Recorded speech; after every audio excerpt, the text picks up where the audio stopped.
En la cena familiar, mi papá gritó: «Tienes 2 días para sacar tus cosas. Esa casa le pertenece a tu hermano ahora». No discutí, simplemente me quedé en silencio y me preparé.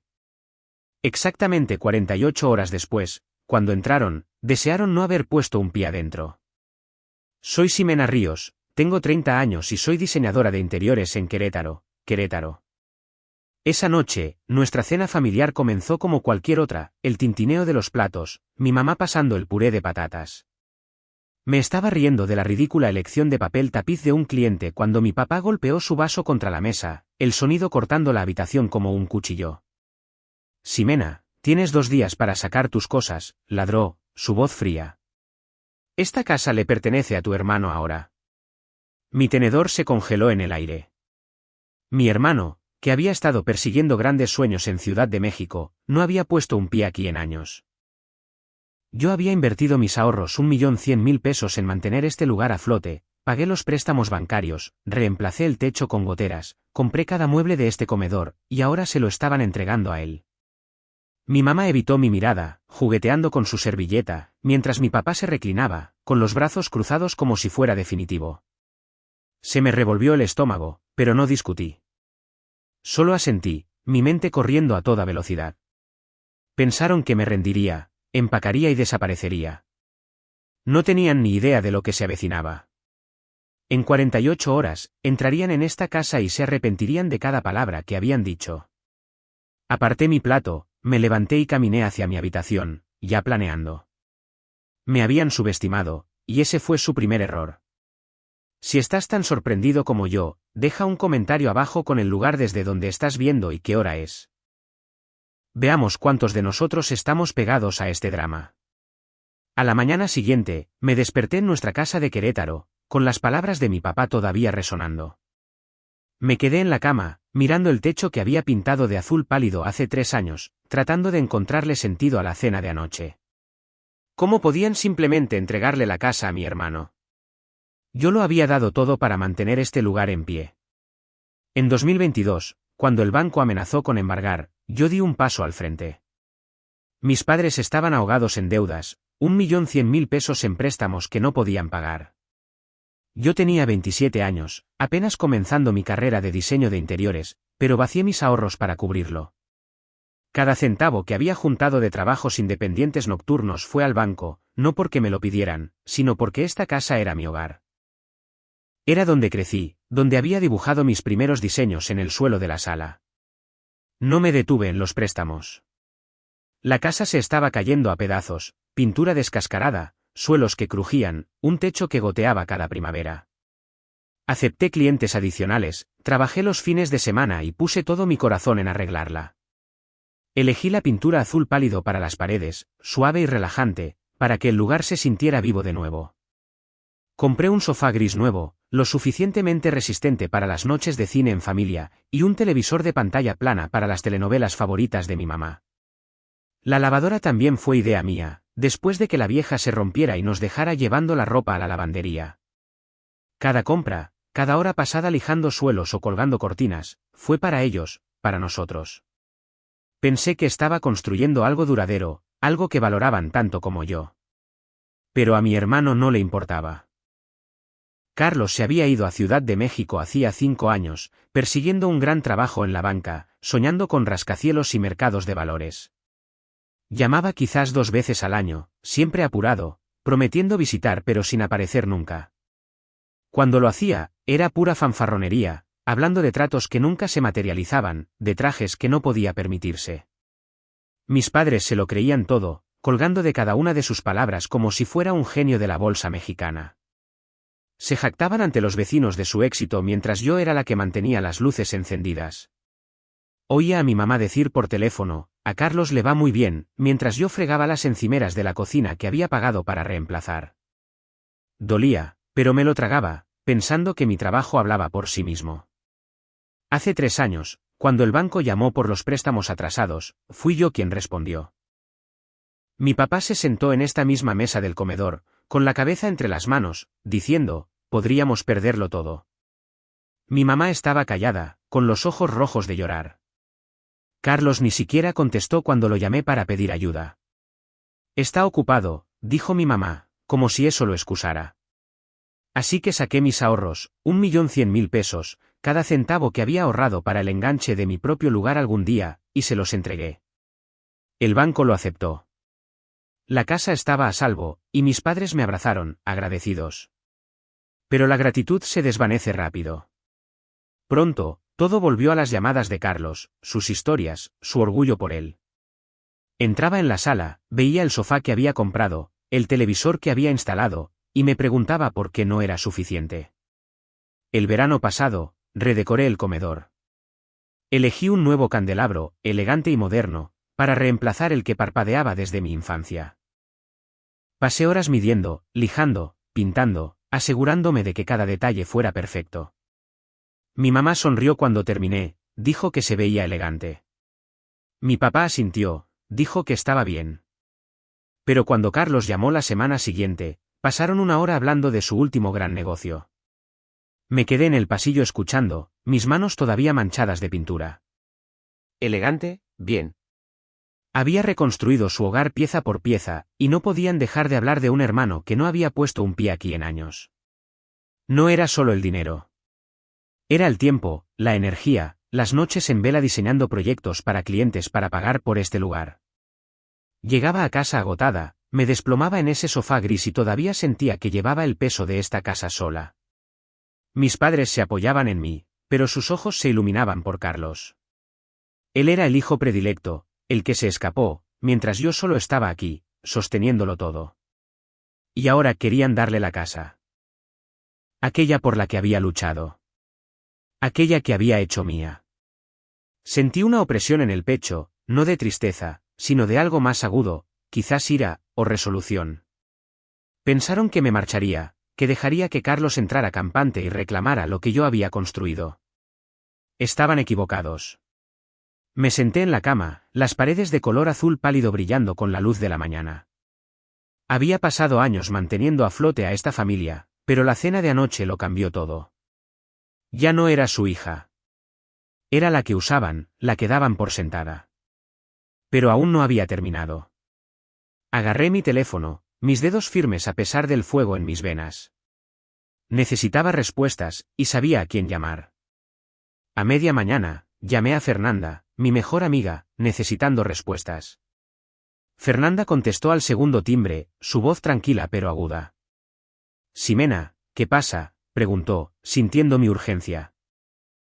Caminé de un lado a otro por la cocina, la misma que había rediseñado con encimeras de granito que yo pagué, y le conté todo sobre la cena de anoche.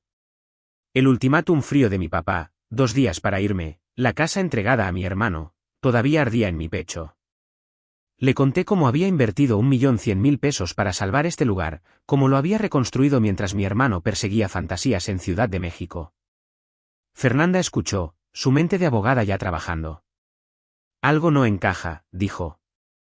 «Si le están dando la casa, tiene que haber una razón». ¿Has revisado sus finanzas? ¿Algún préstamo nuevo, quizás? Sus palabras fueron como una chispa. Finanzas. No había pensado en eso. Mis padres siempre habían sido reservados con el dinero, especialmente después de que los saqué del apuro hace 3 años. «Lo investigaré», dije, mi mente corriendo con posibilidades. Colgué y busqué en mis contactos, deteniéndome en Ricardo Valdés. Había conocido a Ricardo hacía 2 años cuando diseñé un área de espera para su sucursal bancaria en Querétaro. Era directo, bueno con los números y me debía un favor después de que me quedé hasta tarde para terminar su proyecto. Marqué, mis dedos tamborileando en la encimera. «Ricardo, necesito tu ayuda», dije cuando contestó. Le expliqué lo de la cena, la exigencia de mi papá y la corazonada de Fernanda sobre las finanzas. ¿Puedes verificar si hay algo vinculado a mi nombre? «Préstamos, cuentas, cualquier cosa». Ricardo hizo una pausa y luego dijo que investigaría. 1 hora después, me devolvió la llamada, su tono pesado. «Ximena, esto no te va a gustar», comenzó. Mi corazón se hundió.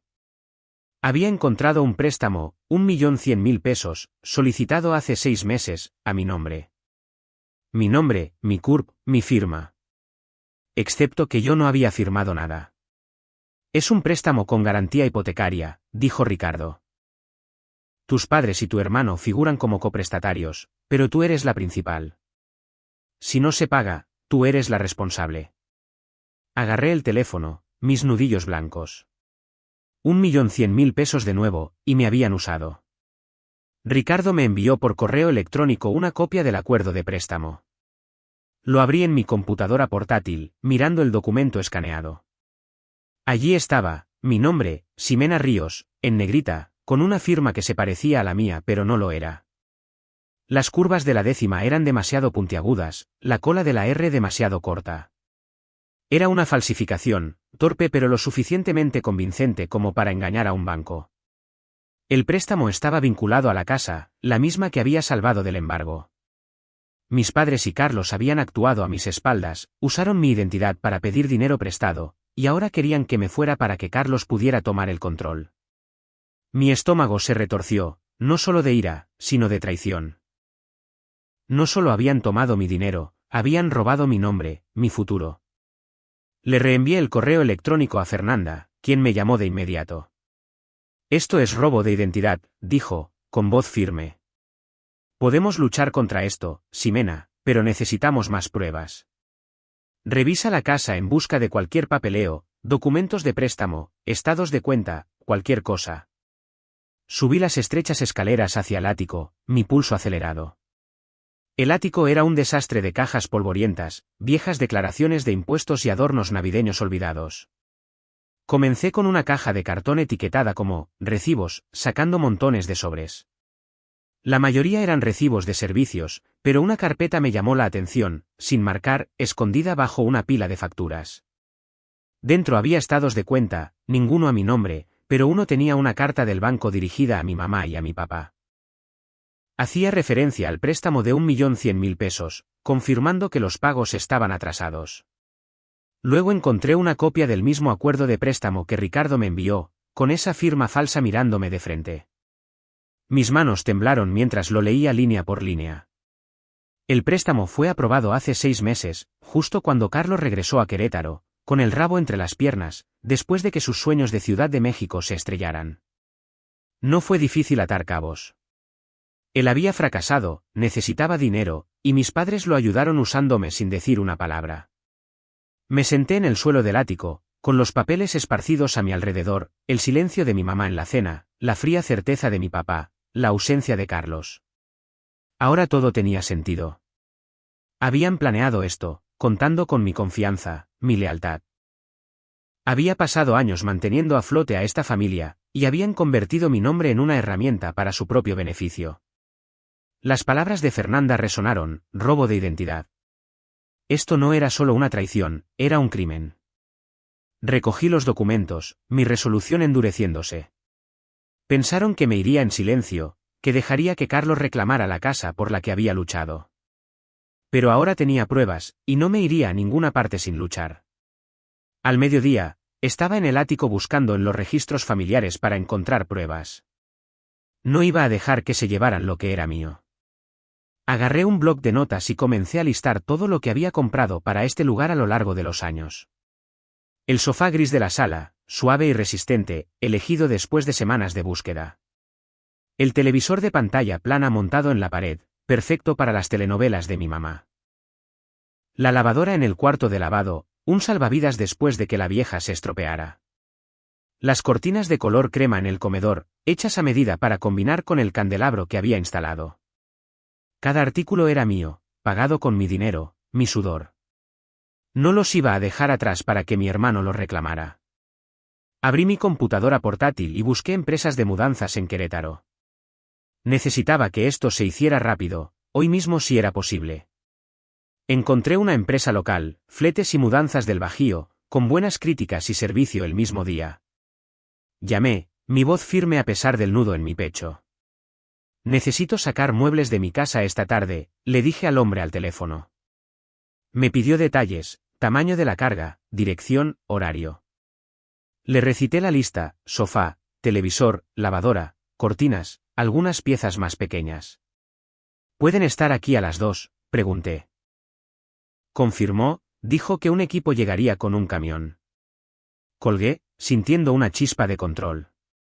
Me habían dado 48 horas para irme, pero yo me estaba mudando bajo mis propias condiciones. Sonó el timbre, sacándome de mis pensamientos. Era doña Carmen, nuestra vecina de enfrente, con un plato de galletas. Su cabello canoso estaba recogido, sus ojos agudos con preocupación. «Ximena, ¿estás bien?», preguntó, entrando. «Parecías molesta esta mañana». Dudé, y luego le conté sobre el ultimátum de mi papá, omitiendo lo del préstamo por ahora. Doña Carmen frunció el ceño, dejando las galletas en la encimera. «Has hecho tanto por esta casa», dijo. «Te recuerdo aquí afuera pintando el porche el verano pasado, acarreando muebles bajo la lluvia. Tus padres siempre se jactaban de tu hermano, pero tú eres la que mantuvo este lugar unido». Sus palabras me golpearon fuerte, no porque fueran nuevas, sino porque eran ciertas. El apoyo de doña Carmen se sintió como un salvavidas, un recordatorio de que no estaba sola.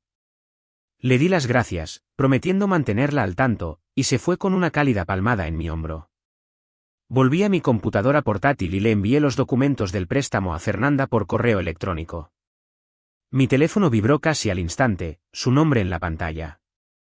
«Recibí los papeles», dijo Fernanda, su voz cortante por la concentración. «Esto es un caso de libro de robo de identidad. Podemos presentar una demanda contra tus padres y Carlos por fraude.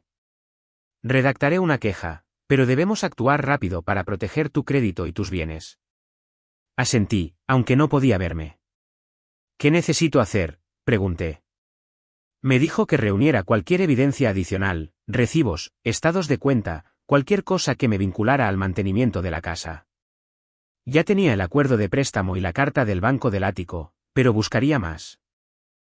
«Presentaremos la demanda mañana», dijo Fernanda. «Una vez que los de la mudanza saquen tus cosas, aseguraremos el caso». Sentí una oleada de propósito. Esto ya no era solo por la casa. Se trataba de hacerlos responsables. A la 1, estaba de vuelta en el bloc de notas, revisando mi lista. Caminé por la casa, marcando cada artículo con notas adhesivas: sofá, televisor, lavadora, cortinas. Añadí algunos más: el escritorio de mi habitación, la lámpara que había comprado para el pasillo, el tapete de la entrada. Cada pieza era un fragmento de mi esfuerzo, de mi vida aquí. No iba a dejar que Carlos o mis padres se los quedaran. Los de la mudanza llegaron a las 2, un equipo de 3 hombres con uniformes azul marino, su camión en ralentí en la entrada. Les señalé los artículos etiquetados, observando cómo desconectaban cuidadosamente el televisor, doblaban las cortinas y bajaban la lavadora por las escaleras. Fue extraño ver la casa que había construido a lo largo de los años ser desmantelada en horas, pero no sentí tristeza. Sentí claridad. Estaba recuperando lo que era mío, pieza por pieza. Mientras los hombres trabajaban, llamé a Fernanda de nuevo para confirmar el plan de la demanda. «Estamos alegando robo de identidad y fraude financiero», dijo, con voz firme. «Los documentos del préstamo son una prueba sólida, y tu historial de pagos por la casa fortalece nuestro caso. Exigiremos que se anule el préstamo y buscaremos una indemnización por los daños y el estrés que te han causado». Pregunté por la casa misma. «¿Qué pasaría con ella?». «Si el préstamo no se paga», explicó Fernanda, «el banco podría embargar. Tu familia podría perderla por completo». Hice una pausa, imaginando a mis padres y a Carlos en apuros. Una parte de mí quería sentirse mal, pero no lo sentí. Habían tomado su decisión cuando falsificaron mi nombre. Le dije a Fernanda que siguiera adelante. Sin dudarlo. Los de la mudanza terminaron a las 4, el camión cargado con mis pertenencias. Me quedé en la sala ahora vacía, las paredes desnudas sin mis cortinas, el espacio hueco sin mi sofá. Doña Carmen asomó la cabeza de nuevo, sus ojos se abrieron de par en par al verlo. «¿De verdad estás haciendo esto?», dijo, una mezcla de asombro y admiración en su voz. Asentí, logrando una pequeña sonrisa. «Pensaron que simplemente me marcharía», dije. «Están a punto de aprender que no me rompo tan fácilmente». Doña Carmen me apretó la mano, prometiendo volver a ver cómo estaba más tarde. Cerré la puerta principal con llave, la llave pesada en mi bolsillo. Esa tarde, los de la mudanza se llevaron mis cosas, y sentí una oleada de control. Al anochecer, la casa se sentía vacía, los de la mudanza se habían ido. La sala, una vez calentada por mi sofá gris y mis cortinas color crema, ahora resonaba con cada paso que daba sobre el suelo de madera. Me paré junto a la encimera de la cocina, el acuerdo de préstamo todavía en mi bolso, su firma falsificada ardiendo en mi mente. Mis padres y Carlos pensaron que podían borrarme de esta casa, pero yo me había llevado todo lo que era mío. El silencio se rompió cuando la puerta principal se abrió de golpe, seguido por el ruido sordo de una maleta al caer al suelo. Carlos estaba allí, con la corbata aflojada, el rostro enrojecido de ira. ¿Qué demonios hiciste?, gritó, señalando las paredes desnudas. Esta es mi casa ahora, Ximena. ¿Dónde están los muebles? Me crucé de brazos, enfrentando su mirada. Tu casa, dije, con voz firme. Me llevé lo que es mío. El sofá, el televisor, la lavadora, las cortinas. Ya sabes, las cosas que yo pagué. Los ojos de Carlos se entrecerraron, su mandíbula tensa. Tú no decides eso, espetó. Papá dijo que este lugar es mío. Se supone que ya te habrías ido. Me acerqué, sacando el acuerdo de préstamo de mi bolso y sosteniéndolo en alto. Sé lo del préstamo de 1.100.000 pesos, Carlos. El que tú y mamá y papá sacaron a mi nombre. Esa firma falsa. No soy la idiota que crees que soy. Su rostro se congeló, solo por un segundo, antes de recuperarse, sonriendo con desdén. Te lo estás inventando, dijo. Solo estás enojada porque he vuelto y tú estás fuera. No me inmuté. Tengo pruebas, dije, golpeando los papeles. Ricardo Valdés del banco me envió el acuerdo. Tu nombre también está en él, pero yo soy a quien perseguirán si no se paga. ¿De verdad pensaste que no me enteraría? La sonrisa de Carlos se desvaneció, reemplazada por un destello de pánico. Agarró su teléfono, marcando a nuestros padres. Vas a tener noticias de mamá y papá sobre esto, dijo, su voz subiendo de tono. No puedes simplemente desmantelar la casa y marcharte. Me reí, de forma cortante y fría. ¿Marcharme? Me estoy protegiendo. Tú y nuestros padres cometieron robo de identidad. No voy a dejar que se queden con lo que construí. Sonó el timbre, cortando la tensión. Era don Jorge, nuestro vecino de 2 casas más abajo, con su camisa de franela pulcramente metida en sus vaqueros. Entró, sus ojos moviéndose entre Carlos y yo. ¿Todo bien, Ximena?, preguntó, su voz tranquila pero firme. Asentí, manteniendo mi mirada en Carlos. Solo charlando con mi hermano, dije. Don Jorge levantó una ceja, mirando la sala vacía. Oí a los de la mudanza antes, dijo. Ximena, has puesto tu corazón en este lugar. Te vi aquí afuera arreglando el porche, acarreando ese televisor. Sea lo que sea que esté pasando, estoy de tu lado. Sus palabras me golpearon como un ancla silenciosa, dándome estabilidad. Carlos se burló, poniendo los ojos en blanco. Esto no te concierne, viejo, dijo. Don Jorge no se movió. Si me concierne cuando veo que están tratando de avasallar a alguien, respondió, mirando fijamente a Carlos. El rostro de Carlos se enrojeció, sus manos se apretaron en puños. Eres patética, Ximena, dijo, su voz goteando desdén. Siempre haciéndote la víctima, creyéndote la heroína de esta familia. Mamá y papá saben quién importa de verdad. Me acerqué, mi voz baja pero firme. Si soy tan patética, ¿por qué necesitaste mi nombre para obtener ese préstamo? ¿Por qué volviste arrastrándote a Querétaro cuando tus grandes sueños fracasaron? Carlos se estremeció, su bravuconería se resquebrajó. Abrió la boca para replicar, pero su teléfono vibró, el nombre de nuestro padre en la pantalla. Contestó, caminando de un lado a otro mientras despotricaba. Se lo llevó todo, papá. Toda la maldita casa está vacía. Me quedé allí, impasible, mientras él gesticulaba salvajemente, su voz resonando en la habitación desnuda. Don Jorge se inclinó hacia mí, su voz baja. No te mereces esto, Ximena, dijo. Te he visto mantener unida a esta familia. No dejes que te intimide. Asentí, agradecida por su apoyo. Carlos colgó, sus ojos encendidos. Papá está furioso, dijo. Estás acabada, Ximena. Te arrepentirás de esto.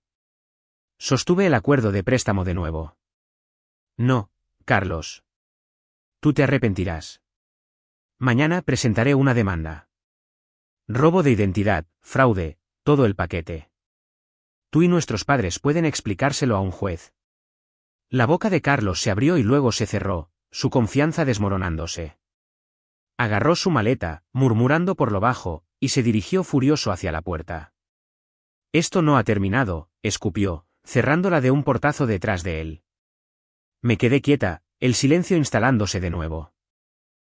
Don Jorge me puso una mano en el hombro. Hiciste lo correcto, dijo. Estoy orgulloso de ti. Logré una pequeña sonrisa, el peso del día aligerándose un poco. Agarré mi bolso, los papeles del préstamo a salvo dentro, y cerré la puerta principal con llave. Mientras Carlos salía furioso, cerré la puerta y conduje al apartamento de Fernanda. En el apartamento de Fernanda, extendí los documentos del préstamo sobre su mesa. La firma falsificada me devolvía la mirada, un recordatorio irregular de la traición de mi familia. Fernanda, con su computadora portátil abierta, ya estaba escribiendo, sus dedos volando sobre las teclas. Tenemos un caso sólido, dijo, su voz firme y confiada. Robo de identidad, fraude financiero y tu historial de mantenimiento de la casa. Es irrefutable. Pasamos la noche finalizando la demanda, detallando cada pieza de evidencia, el acuerdo de préstamo de Ricardo, la carta del banco que encontré en el ático, los recibos del sofá, el televisor y la lavadora que había comprado. A medianoche, la queja estaba lista, un documento de 20 páginas acusando a mis padres y a Carlos de falsificar mi nombre para asegurar un préstamo con garantía hipotecaria de 1.100.000 pesos. Lo firmé, mi mano firme, sabiendo que esta era la única manera de recuperar mi vida. A la mañana siguiente, Fernanda nos llevó al Palacio de Justicia del Estado de Querétaro, un edificio bajo de ladrillos en el centro. Presentamos la demanda, el secretario sellando nuestros papeles con un golpe que se sintió definitivo. Me quedé afuera, el frío aire de Querétaro mordiéndome la cara, y sentí una extraña mezcla de alivio y resolución. Esto ya no era solo por la casa. Se trataba de justicia. Fernanda me apretó el brazo. La corte verá a través de sus mentiras, dijo. Lo tienes ganado. Durante las siguientes semanas, reunimos más pruebas, estados de cuenta que mostraban mis pagos para salvar la casa hace 3 años, correos electrónicos de Ricardo confirmando los detalles del préstamo, incluso una declaración jurada notariada de doña Carmen sobre mi trabajo en la propiedad. Mis padres y Carlos recibieron la notificación en cuestión de días, y podía imaginar su conmoción, su lucha por responder. El caso avanzó más rápido de lo que esperaba. A principios de la primavera, estábamos en el tribunal, frente a un juez en una pequeña sala con paneles de madera. Mis padres se sentaron frente a mí, sus rostros demacrados, evitando mi mirada. Carlos se encorvaba a su lado, su habitual arrogancia desaparecida, reemplazada por un tic nervioso. Fernanda presentó nuestro caso, su voz clara y aguda, exponiendo el acuerdo de préstamo falsificado, mis contribuciones financieras y la traición de la confianza. Su abogado, un hombre de aspecto cansado con un traje barato, argumentó que yo había aceptado el préstamo, pero el juez no se lo creyó. La evidencia era abrumadora, la firma falsa, los registros bancarios, mis años de pagos. Cuando el juez dictaminó, su voz fue firme. El préstamo fue anulado, mi nombre limpiado, y a mis padres y a Carlos se les ordenó pagar las costas judiciales y una indemnización por daños morales. La casa, vinculada al préstamo impago de 1.100.000 pesos, debía ser vendida para saldar la deuda con el banco. No me quedé a ver sus caras. Salí del juzgado, el peso de años levantándose de mis hombros. Fernanda me siguió, una rara sonrisa rompiendo su semblante profesional. «Ganaste, Ximena», dijo. «Ya no pueden tocarte». Asentí, la victoria agridulce. La casa por la que había luchado sería vendida, pero ya no era mía, no después de lo que habían hecho. Semanas después, me enteré por un vecino de que el banco había embargado y la casa fue subastada por apenas lo suficiente para cubrir el préstamo. Mis padres y Carlos se vieron obligados a alquilar un apartamento estrecho en las afueras de Querétaro, sus ahorros agotados, su orgullo destrozado. Carlos consiguió un trabajo mal pagado en un concesionario de automóviles local, sus sueños de Ciudad de México ya muy lejanos. Mis padres, antes tan rápidos para presumir de él, ahora se enfrentaban a recibos de servicios que apenas podían pagar. Mi teléfono comenzó a sonar el día después del fallo. Primero, llamó mi mamá, su mensaje de voz tembloroso. «Ximena, ¿cómo pudiste hacernos esto?», dijo, su voz quebrándose. «Somos tu familia». Luego mi papá, su tono agudo de culpa. «Nos has arruinado», dijo. «No tenías que llevarlo tan lejos». Escuché cada mensaje, con el pecho apretado, pero mi resolución intacta. Habían usado mi nombre, mi confianza, para asegurar un préstamo que nunca tuvieron la intención de pagar. Habían elegido a Carlos por encima de mí, una y otra vez, y ahora querían perdón. Borré los mensajes de voz uno por uno y bloqueé sus números. Carlos intentó llamar desde un número nuevo una semana después, dejando un mensaje que oscilaba entre la ira y la desesperación. «Te crees mejor que nosotros», dijo. «Te arrepentirás de esto». También lo bloqueé. El silencio que siguió se sintió como libertad. Fernanda me llamaba regularmente, asegurándose de que estuviera bien. «Hiciste lo que tenías que hacer», me dijo una noche mientras tomábamos un café. Ellos tomaron sus decisiones.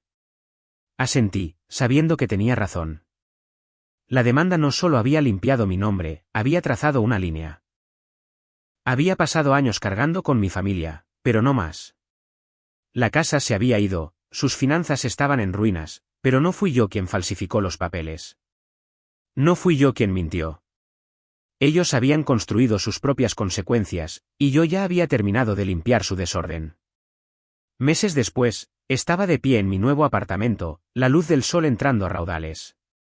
Caminando por las calles de Querétaro, me sentía más ligera que nunca. El peso de la traición de mi familia, años de cargar con sus cargas, sus mentiras, finalmente se había levantado. Había conseguido un trabajo en una pequeña firma de diseño de interiores en el centro, una oficina acogedora con paredes de ladrillo visto donde dibujaba diseños para negocios locales. Mis días estaban llenos de muestras de color y reuniones con clientes, cada proyecto una oportunidad para construir algo nuevo, algo mío. Mi nuevo apartamento, de una habitación cerca del río Querétaro, comenzaba a sentirse como un hogar. Había colocado mi sofá gris contra una ventana, la luz de la mañana acariciando su suave tela. El televisor de pantalla plana colgaba en la pared opuesta, cuidadosamente cableado, un recordatorio de la vida que había reclamado. Colgué cortinas nuevas, de color azul marino, una elección fresca, y coloqué mi vieja lámpara en una mesa de esquina, su cálido resplandor suavizando las noches. Cada pieza, una vez parte de la casa por la que había luchado, ahora pertenecía a un espacio que era completamente mío. No había hablado con mis padres ni con Carlos desde la demanda. Sus números permanecían bloqueados, sus mensajes de voz borrados hace mucho tiempo. Me había enterado por los rumores. La comunidad unida de Querétaro era rápida con los chismes de que estaban pasando apuros. Mis padres y Carlos seguían en ese apartamento estrecho en las afueras de la ciudad, sobreviviendo con trabajos esporádicos y ahorros menguantes.